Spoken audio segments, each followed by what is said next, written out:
મોત સાથે મજાક. દાહોદ રેલવે સ્ટેશન પર સુરક્ષાના નામે મીંડું. મની ઇલેક્ટ્રોનિક્સના કર્મચારીઓ જીવના જોખમે કામ કરતા કેમેરામાં કેદ.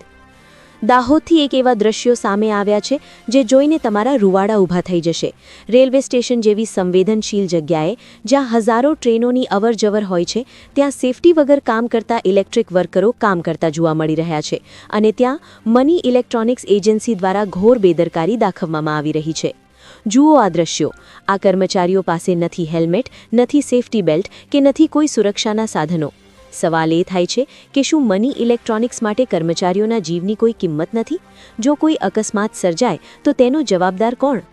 દાહોદ રેલવે સ્ટેશન પર કામ કરી રહેલા આ ઇલેક્ટ્રિક કારીગરો જાણે મોતના મોઢામાં જઈને કામ કરી રહ્યા હોય તેવું લાગી રહ્યું છે. નિયમોનું ઉલ્લંઘનમાં લેબર લો અને સેફટી ગાઈડલાઇન્સ મુજબ ઊંચાઈ પર કામ કરતી વખતે પ્રોપર ગિયર અનિવાર્ય છે, પણ અહીં તો રામ ભરોસે કામ ચાલી રહ્યું છે. તંત્રની આંખ સામે આટલી મોટી બેદરકારી જે રેલવે અધિકારીઓની નજર સામે થઈ રહી છે, છતાં મની ઇલેક્ટ્રોનિક્સ જેવી એજન્સીઓ સામે કોઈ કડક પગલાં લેવામાં આવશે કે નહીં? શું મની ઇલેક્ટ્રોનિક્સ એજન્સી કોઈ મોટી હોનારતની રાહ જોઈ રહી છે?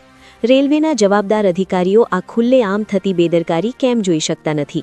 શ્રમિકોના જીવ સાથે ચેડા કરનાર એજન્સીનો કોન્ટ્રાક્ટ કેમ રદ ન કરવો જોઈએ? આ દ્રશ્યો પુરાવો છે કે નફાની લાલચમાં માનવ જિંદગીને દાવ પર લગાડવામાં આવી રહી છે. હવે જોવાનું એ રહેશે કે આ સમાચાર બાદ તંત્ર જાગે છે કે પછી કોઈ મોટી દુર્ઘટના બને ત્યાં સુધી રાહ જોવાય છે. Bureau chief Praveen Kalal, Dahod.